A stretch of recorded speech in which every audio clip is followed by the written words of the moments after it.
अखिलेश यादव जिंदाबाद जिंदाबाद जिंदाबाद। अखिलेश यादव जिंदाबाद जिंदाबाद जिंदाबाद। हर जोर जुर्म के टक्कर में संघर्ष हमारा नारा है। हर जोर जुर्म के टक्कर में संघर्ष हमारा नारा है। अखिलेश यादव जिंदाबाद जिंदाबाद जिंदाबाद। आज आप लोग धरने में बैठे हैं, कारण क्या है और कब तक बैठे रहेंगे इसका भी? जी, हमारे जैसे कि आपने सुना वरिष्ठ नेताओं ने इसके बारे में जिलाध्यक्ष ने बताया कि किस तरह से सरकार डेलीगेट के चुनाव में और भी सारे चुनाव में किस तरह से बेईमानी पे आमादा है, वो आप लोगों यहाँ पे देख रहे हैं। लोकतंत्र को किस तरह से ये लोग लूट रहे हैं। ये सरकार नारा देती है डिजिटल इंडिया की, और चुनाव परिणाम अगर इनको समझना है तो चिट्ठी लिखते हैं। साहब, क्या मजाक बना रखे हैं आप देश का।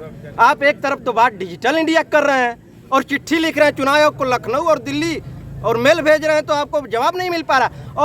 और शर्मनाक सुन लीजिए कि आज तक इनको पता नहीं था कि बराबरी होने पे क्या होता है। साहब, अगर चुनाव परिणाम बराबरी पे होता है तो आज तक देश में कोई गाइडलाइन ही नहीं बनी। इतना मजाक आपने कर दिया। और अधिकारी यहाँ से, अरे यार, यहाँ के डीएम को समझना चाहिए कि आप जनता के सेवक हैं। इस तरह से मजाक मत बनाइए, नहीं तो ये जनता जवाब देगी। आप इसलिए नहीं बने हैं कि किसी सरकार की चाकरी करें, किसी पार्टी की चाकरी करें। जनता की चाकरी करने के लिए आप बने हैं। जनता के आप सेवक हैं।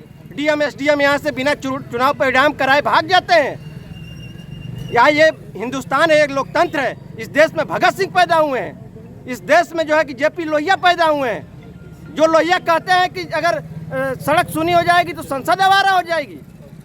आप किस चुनाव में भागने की बात कर रही हैं? सरकार एक देश एक चुनाव कराने जा रही है। ये सरकार एक देश एक चुनाव का अभी मजाक बना दिया। 10 सीटों का चुनाव परिणाम, इनको 10 चुनाव कराना था, 9 का घोषित किया, 1 का घोषित नहीं कर पा रहे हैं। ये क्या एक देश एक चुनाव कराएंगे? ये हास्यास्पद स्थिति पैदा कर दिए हैं। ये प्रशासन, ये शासन एकदम गुलाम बन के रह गया है योगी मोदी का। इसलिए हम कहना चाहते हैं आप लोग कि सड़क पे लोगों को बोलना होगा, सड़कों पे आना होगा। बार बार मैं अपील कर रहा हूँ इस देश के किसान, नौजवान, सभी से। इस देश में जो बेरोजगारी बढ़ी है, इस देश में जो किसानों की हालात है, इसलिए सबको सड़कों पे आना होगा। ये आज की स्थिति नहीं है, ये हर रोज लोगों के साथ घटनाएं हो रही हैं। आप देख रहे हैं भाजपा के लोग पीड़ित हैं इनसे। लखीमपुर में क्या हुआ? भाजपा के विधायक को ही लोगों ने पीट दिया अधिकारियों की गुलामी करने के चक्कर में। अधिकारियों ने गुलामी किया, वहाँ निष्पक्षता नहीं की, चुनाव परिणाम लूट लिया। विधायक बोले, मार खाए। कब तक बैठे रहेंगे आप लोग यहाँ पे इस तरह सड़क पे? जब तक न्याय नहीं मिल जाता, जब तक जो यहाँ से अधिकारी दुम दमा के भगे हैं, चोरी चोरी यहाँ से भगे हैं, वो आके परिणाम नहीं घोषित करेंगे, तब तक बैठेंगे। तो क्या किसी दबाव में ये सब हो रहा है? इतना ये दबाव अब बताने की जरूरत, वो भी मीडिया को बताने की जरूरत नहीं है। मीडिया पूरे देश में देख रही है क्या हो रहा है। ये मीडिया को बताने की जरूरत नहीं है, पूरा देख रही है। और दबाव क्या है? दबाव नहीं है, लूट है। और जो ये लोग नौकरी कर रहे हैं ना साहब, ये अपने पेट के लिए यहाँ खड़े हैं।